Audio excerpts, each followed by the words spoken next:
Terima kasih Anda masih bersama kami di Kompas Petang bersama saya Friska Clarissa. Saudara, pasukan militer Ukraina menggelar latihan perang di wilayahnya untuk mengimbangi eskalasi militer Rusia di dekat wilayah perbatasan. Sebelumnya pasukan militer Rusia juga telah menggelar latihan perang di perbatasan utara Ukraina.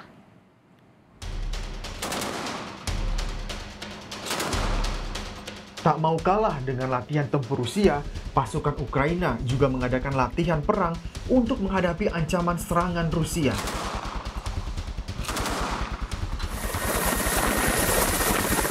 Sejumlah kendaraan tempur dan pengerahan pasukan dikerahkan untuk bersiap melawan jika Rusia memutuskan untuk menyerang Ukraina.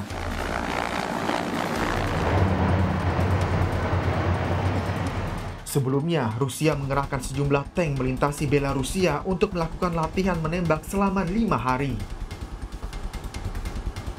Latihan ini dilakukan saat konflik Ukraina dan Rusia kian memanas. Dilihat dari perbandingan kekuatan militer kedua negara yang tengah bersitegang ini, Rusia memiliki kekuatan militer yang jauh lebih unggul. Saat ini, Rusia memiliki 900.000 anggota militer aktif, sementara Ukraina hanya 209.000 anggota militer. Dari kekuatan alat tempur, Rusia juga memiliki 12.420 alat tank, sementara Ukraina memiliki 2.596 tank, dan Rusia memiliki 7.571 artileri, sementara Ukraina hanya 2.040 artileri. Bantuan untuk Ukraina dikerahkan. NATO dan Amerika Serikat dengan menambah lebih dari 900 anggota pasukan Amerika Serikat ke Rumania dan mengerahkan resimen kavaleri kedua dari Jerman ke Rumania. Walaupun ketegangan antara Ukraina dan Rusia kian memanas, namun Perserikatan Bangsa-Bangsa berharap tak ada perang antar kedua negara karena akan menimbulkan banyak korban jiwa. Terkait situasi di Ukraina dan Rusia yang memanas, kita sudah terhubung dengan WNI di Moskow yang juga pengamat Rusia dan politik internasional yang beberapa waktu terakhir juga memantau intens bagaimana kondisi di Ukraina, Raymond Sihombing, dan juga kita sudah terhubung dengan pengamat militer CSIS, Gilang Kembara. Selamat sore, Mas Gilang, juga Pak Raymond, apa kabar? Selamat sore. Baik-baik saja. Sore waktu Jakarta, saya ke Mas Raymond dulu, selamat siang waktu Moskow. Di sana kondisi sekarang bagaimana di Ukraina khususnya dengan ketegangan eskalasi yang mulai terasa antara Rusia dan Ukraina?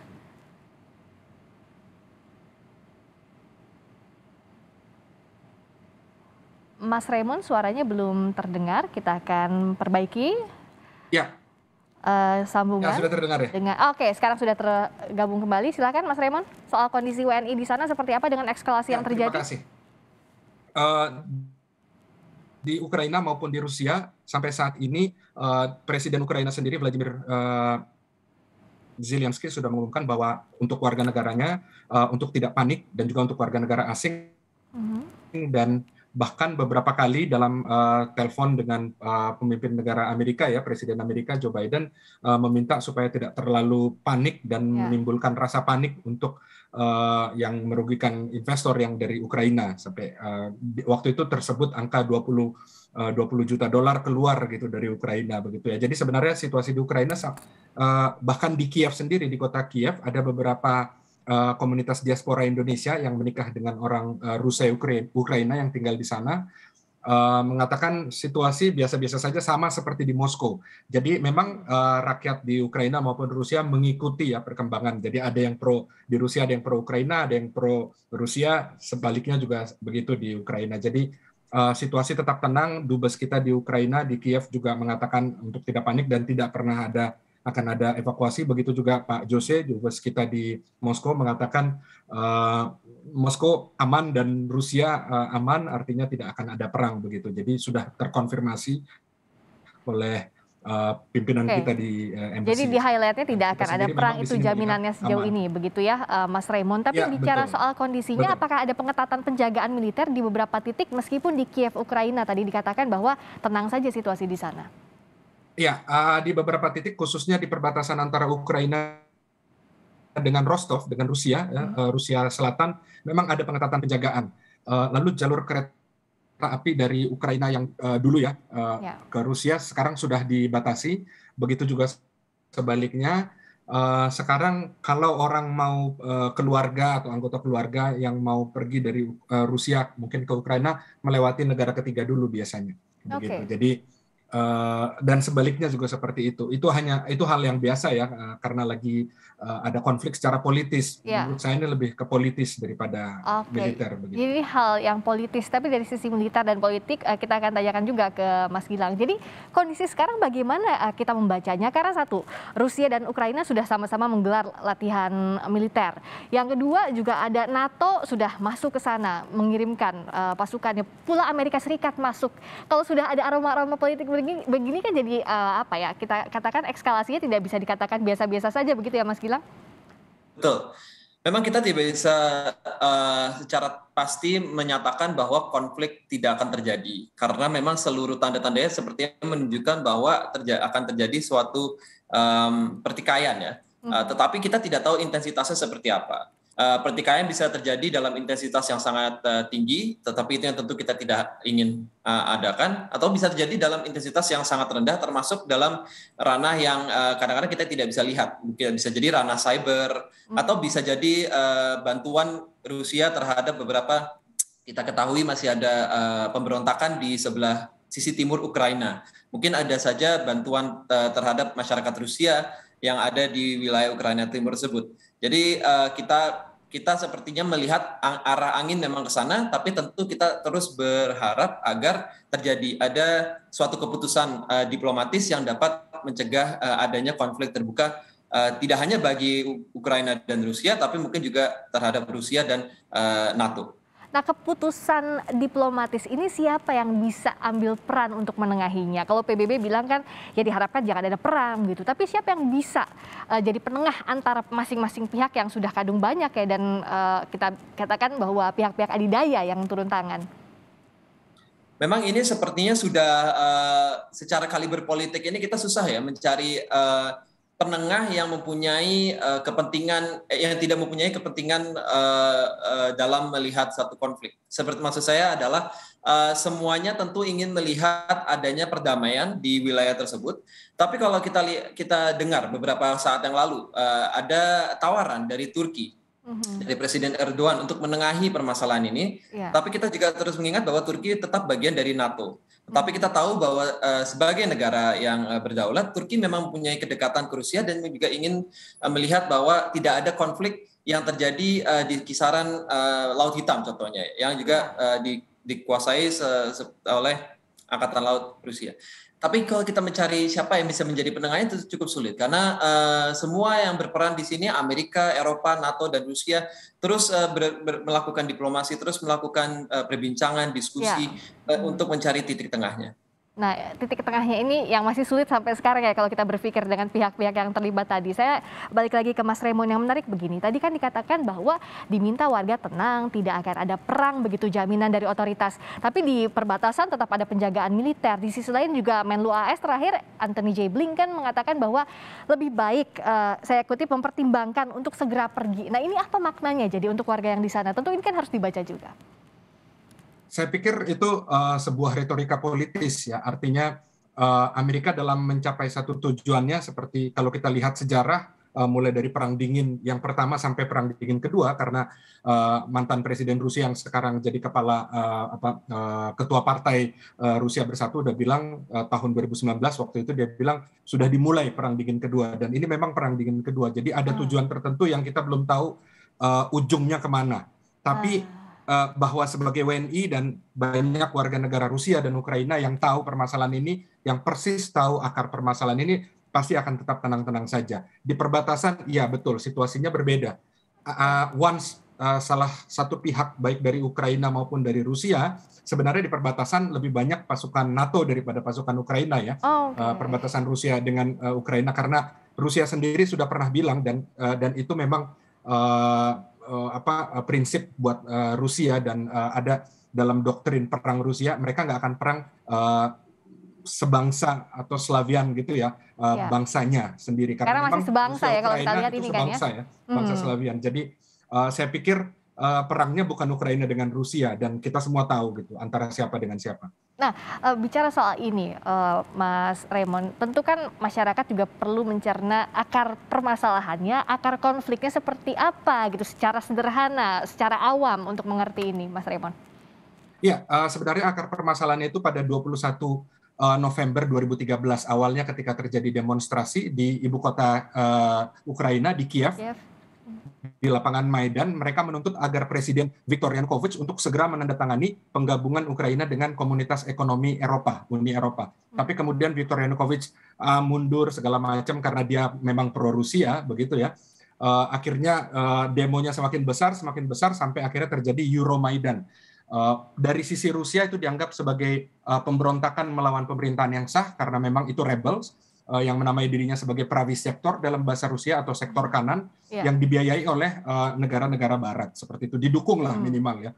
Lalu kemudian karena quote and quote barat menguasai Ukraina bagian barat yang dekat dengan Eropa Barat, maka Rusia juga merasa dirinya berhak untuk mengambil pangkalan perang di Crimea sebagai bagian dari perjanjian setelah pemecahan Uni Soviet menjadi beberapa negara dengan Ukraina. Karena sebenarnya Ukraina punya perjanjian itu, dan itu diambil wajar saja karena di situ inventaris militer Rusia. Dan juga secara strategis militer dan ekonomi itu penting sekali menjaga Sevastopol, kota Sevastopol, dan kota mereka bilang Palu Ostrov ya, atau setengah pulau ya, Crimea, seperti itu. Oke, saya tanya ke Mas Gilang. Jadi kalau bicara soal kepentingan, siapa yang paling punya kepentingan? Satu. Yang kedua, membaca arah tadi. Kalau ada proyeksinya dianggap perang dingin, mungkin yang terjadi itu apa tujuan yang akan dicapai? Jadi memang kalau kita berbicara dari kepentingan kedua negara ya, memang sama-sama kalau kita lihat dari Ukraina. Ukraina menganggap bahwa dirinya mempunyai kedaulatan penuh untuk menentukan kemana masa depannya dapat diarahkan. Setelah mundurnya atau perginya Presiden Yanukovych di 2014, Ukraina memutuskan untuk mengejar arah ke Barat, ke Uni Eropa. Dan bagi Rusia ini tidak bisa diterima karena dilihat bahwa Ukraina seperti tadi dibilang sebangsa dengan bangsa Rusia, dan itu membuat mereka merasa kenapa ada perpecahan di sini. Dan Rusia ingin agar Ukraina terus bersama atau setidaknya membangun masa depan yang kira-kira bersama-sama. Tetapi karena ada perpecahan, terutama perpecahan yang dilangsungkan secara revolusioner ya di tahun 2014 itu merasa bahwa Rusia perlu melakukan suatu kebijakan yang lebih keras untuk terus menjaga agar Ukraina tidak lepas dari orbit mereka. Oke. Nah, kalau Mas Gilang membacanya pengerahan pasukan AS juga NATO di perbatasan Rumania dan Ukraina, ini apa yang dituju sebenarnya? Maksudnya? Kebijakan dari pihak NATO dan juga negara-negara seperti Amerika Serikat untuk menaruh pasukan di wilayah Ukraina memang sifatnya pertama untuk melakukan suatu deterrence, untuk satu pencegahan agar sebuah prediksi bahwa Rusia akan menyerang bulan Januari atau minggu kedua Februari atau apa itu tidak terjadi. Dengan dipublikasikannya bahwa ada pasukan asing yang masuk, itu memberitahukan kepada publik bagaimana besarnya skala konflik ini dapat terjadi. Dan apabila Rusia terus melakukan tindakan koersifnya yang dianggap oleh Barat sebagai koersif, maka akan terjadi suatu pertumpahan darah atau suatu konflik terbuka. Dan ini diharapkan tidak terjadi, maka dari itu dibuat suatu kebijakan untuk menaruh pasukan-pasukan untuk mencegah terjadinya invasi kembali atau invasi dari Rusia ke dalam Ukraina. Kalau di Rusia sendiri, Mas Raymond melihatnya bahwa tadi menaruh penjagaan militer di beberapa titik sebagai mencegah invasi kah atau sebaliknya? Sebenarnya sesuai dengan konstitusi dan setiap negara pasti punya ada di dalam konstitusi masing-masing bahwa Rusia berhak melakukan dislokasi kekuatan militernya di dalam teritori internal Rusia. Itu yang perlu digarisbawahi. Tapi kan sebenarnya di Rusia ada prinsip tidak ada api maka tidak ada asap. Nah, api ini dimunculkan oleh sebenarnya kalau kita narik ke belakang, ini yang banyak tidak diketahui orang di Indonesia bahwa Seabreeze, ya, ada latihan militer pada bulan Juni 2021 yang bertujuan buat Rusia itu memanas-manasi Rusia. Kemudian Rusia sempat bilang ya oke, kita lihat nanti, we'll see gitu ya. Akhirnya mereka mengerah latihan militer bersama dengan Belarus dan Cina seperti itu. Jadi buat saya ini sebenarnya lebih ke bagaimana Rusia bertahan sebagai negara dengan kedaulatan yang punya hak untuk mempertahankan wilayahnya, karena Putin sendiri bilang mereka yang datang ke kita, bukan kita yang datang ke mereka, karena kan Barat terus merapat ke Eropa Timur seperti itu ya. Mas Raymond, apa yang membuat warga di Ukraina maupun Rusia hingga saat ini yakin bahwa ini hanya sebatas cywar, tidak akan ada invasi? Ya, pertama-tama karena ada satu analisa yang itu terkenal sekali, kalau bisa dibaca ada di Levada Institute, bahwa Amerika Serikat sendiri sebagai inti dari NATO tidak akan berani menggelar perang terbuka dengan Rusia di Ukraina. Kita tahu sendiri intinya itu di NATO siapa, begitu. Karena ada kepentingan politik di situ, lalu Eropa Barat sendiri sekarang beberapa negara akan mengadakan pemilihan umum, jadi mereka butuh dilihat di publik sebagai pembawa damai, pembawa mir gitu dalam bahasa Rusia. Jadi yang ditekankan oleh Rusia sebenarnya dalam permintaan Rusia kepada NATO dan Amerika Serikat adalah bahwa Ukraina harus menaati apa yang sudah diperjanjikan antara Ukraina, lalu pemberontak separatis ya di DNR, negara Donetsk dan negara Lugansk di Minsk pada tanggal 12 Februari 2015, yaitu Minsk Agreement. Tapi Minsk Agreement sendiri sesuai dengan laporan OSCE, ya, organisasi untuk pengamat security di Eropa, itu kita bisa bilang juga West East Organization. Banyak yang tidak atau banyak yang dilanggar oleh Ukraina sendiri, dan sekarang arah-arahnya memang Amerika akan mendorong Ukraina, Eropa Barat juga akan mendorong Ukraina untuk melaksanakan itu. Isinya salah satunya adalah gencatan senjata di Ukraina Timur. Jadi Rusia kenapa dia membantu Ukraina Timur? Karena Rusia merasa semacam terzolimi karena orang-orang Ukraina yang berbahasa Rusia ditekan sejak terjadinya pemberontakan 2014 versi Rusia ya. Versi Ukraina itu adalah demokratisasi dan lain sebagainya. Oke, saya berikutnya menarik kalau tadi penjelasannya Mas Raymond. Saya dalami lagi ke Mas Gilang. Sebenarnya kalau nanti terjadi, misalnya terjadi konflik terbuka, itu apa untungnya untuk Eropa?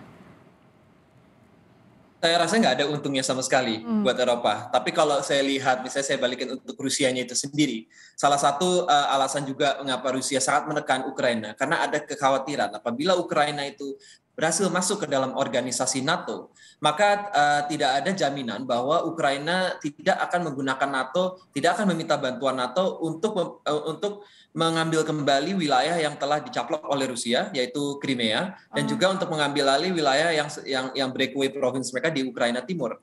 Sehingga bagi Rusia ini semacam sudah mendekati titik terpojokkan sekali. Jadi ada pilihan bagi mereka untuk terus menekan bagi Ukraina, tidak untuk bergabung dengan NATO. Kembalilah kepada perjanjian Minsk 2015 dan mari kita capai kesepakatan untuk perdamaian.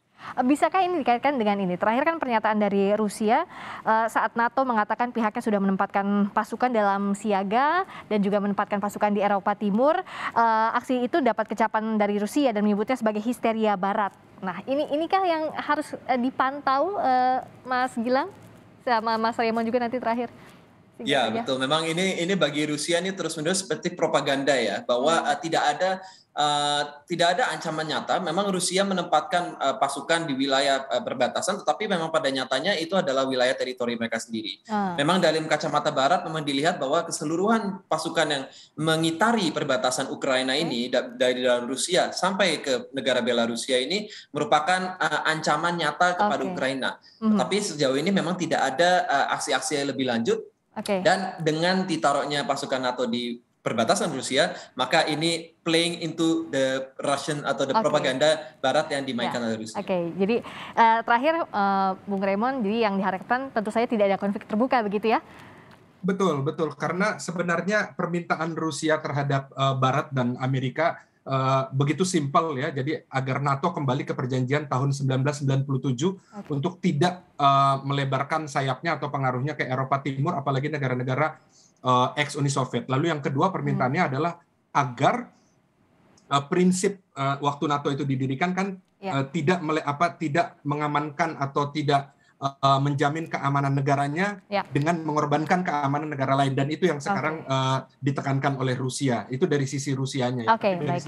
Ini Ukraina, semoga bisa ada banyak sekali keuntungan yang bisa mereka dapat, Ukraina dapat dengan bantuan Barat begitu. Seperti kemarin Emmanuel Macron akhirnya memberikan jaminan bantuan kepada Ukraina begitu, sama seperti negara-negara Barat lain. Yang diharapkan tentu saja tidak ada konflik terbuka dengan apapun nanti tujuan dari cyber yang kita lihat beberapa waktu terakhir ini dengan latihan militer masing-masing negara. Terima kasih atas waktunya Mas Raymond Siombing, terima kasih juga Mas Gilang Kembara telah bergabung di Kompas Petang. Sehat selalu.